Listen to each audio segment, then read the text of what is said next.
Professional tax. Professional tax एक ऐसा concept है जो बहुत सारे लोगों को कन्फ्यूज़न में डाल के रखता है। बहुत सारे लोगों को कन्फ्यूज़न रहता है कि प्रोफेशनल टैक्स और इनकम टैक्स में क्या कुछ अंतर है। बहुत सारे लोग तो इसको समझते हैं कि ये भी एक इनकम टैक्स जैसा ही है। तो आज हम सारे कन्फ्यूज़न को प्रोफेशनल टैक्स के ऊपर दूर करने वाले हैं, बहुत सारी छोटी छोटी बातों को डिस्कस करने वाले हैं। तो ये वीडियोस आप सभी बिजनेसमैन, आप सभी पर्सन्स, इंडिविजुअल्स या कोई भी पर्सन्स जिनका प्रोफेशनल टैक्स एप्लीकेबल होता है उनके लिए है। तो आप बस थोड़ी देर में सारी जानकारी को पा सकेंगे।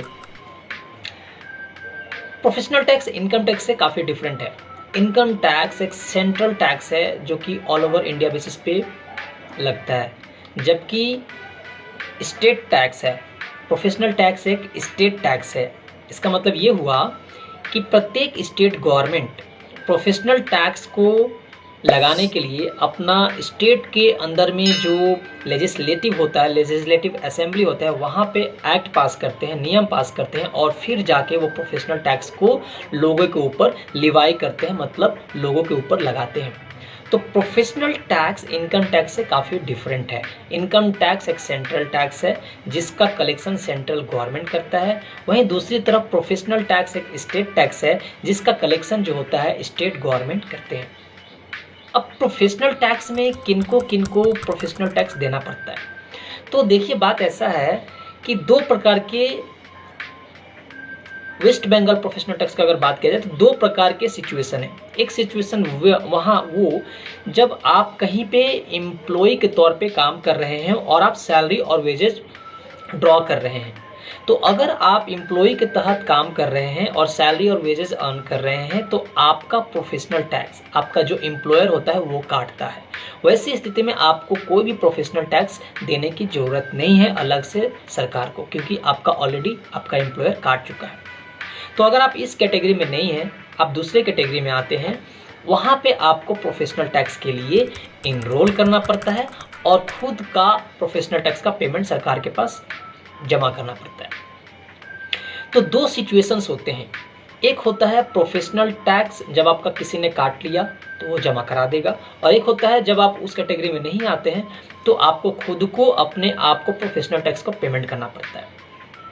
तो दो ऐसे परिस्थितियां सामने आती हैं जहां पे प्रोफेशनल टैक्स का गवर्नमेंट पेमेंट लेता है। सपोज कर लो मैं एक एम्प्लॉयर हूं और मेरे अंदर काफ़ी सारे एम्प्लॉय काम करते हैं जिनको मैं सैलरी देता हूं। तो जब मैं लोगों का सैलरी के ऊपर लोगों से पैसा उनका प्रोफेशनल टैक्स काटूंगा तो वो पैसा लेके मैं अपने पास नहीं रखूंगा, गवर्नमेंट को जमा करा दूंगा। तो जब मैं उनका प्रोफेशनल टैक्स काट रहा हूं और सरकार के पास जमा कराऊंगा, इसके लिए हमको सरकार के पास अपने आप को रजिस्टर करना पड़ता है कि मेरा डिटेल्स ये है, हमारे ये एम्प्लॉय हैं, इनका हम प्रोफेशनल टैक्स काट रहे हैं और ये हम आपको जमा करवाएंगे। तो हमको एक रजिस्ट्रेशन लेना पड़ेगा, प्रोफेशनल टैक्स रजिस्ट्रेशन कहते हैं इसको।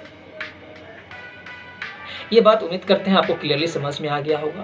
तो मैं जिस भी एम्प्लॉय का सैलरी वेजेस देने के बाद में उनका जो प्रोफेशनल टैक्स काट रहा हूँ, जो मैं उनका प्रोफेशनल टैक्स काट रहा हूँ और सरकार के पास जमा करा रहा हूँ, तो जब वो एम्प्लॉय जिनको मैंने पैसा दिया है, सैलरी और वेजेस दिया है, वो प्रोफेशनल टैक्स जो मैंने काटा है वो उसका क्लेम कर सकते हैं जब वो अपना इनकम टैक्स का फाइलिंग करेंगे।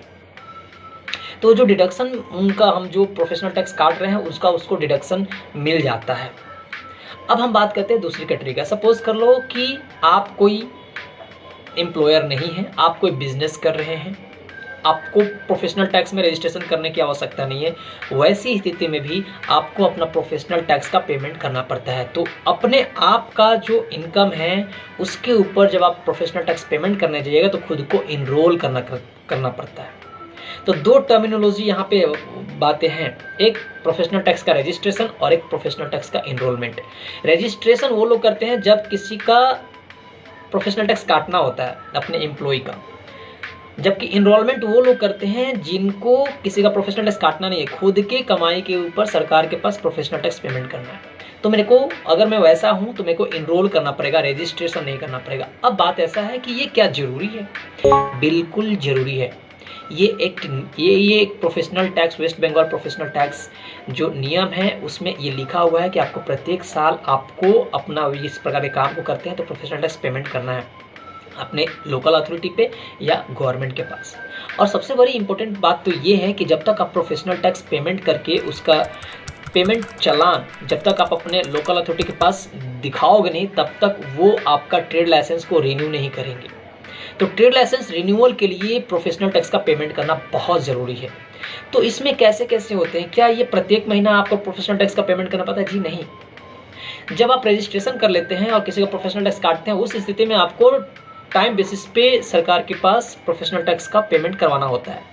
वो बहुत रेयर केस में आते हैं, जब आप एम्प्लॉयर हैं तब आता है। लेकिन जब आप खुद का अपना बिजनेस कर रहे हैं, आप कोई एम्प्लॉयर नहीं है, अपना इनकम के ऊपर आप सरकार के पास गवर्नमेंट को पैसा भरना है, तो उसी स्थिति में आपको साल में एक बार उस करेंट ईयर का जो चल रहा होता है स्टार्टिंग के दौर में जुलाई 31, नॉर्मली ऐसा ही प्रोविजन है, जुलाई 31 से पहले आपको प्रोफेशनल टैक्स का पेमेंट कर देना पड़ता है। वो प्रोफेशनल टैक्स पेमेंट करने के बाद एक चालान आता है। चालान को जब आप अपने लोकल अथॉरिटी में, चाहे आप पंचायत में हो, चाहे आप कॉर्पोरेशन में हो, चाहे आप म्यूनिसिपैलिटी में हो, चाहे आप कंटोनमेंट बोर्ड में हो, या फिर आप डिस्ट्रिक्ट बोर्ड की तरफ हो, कहीं भी हो, आपका जो लोकल अथॉरिटी हो, वहाँ पे अपने आप अपना चालान को प्रोड्यूस करना पड़ता है। वो लोग चालान देखते हैं, तब जाके उस करेंट ईयर का आपको ट्रेड लाइसेंस रिन्यू करके देते हैं। और बिना ट्रेड लाइसेंस के तो आप बिजनेस ही नहीं कर पाइएगा।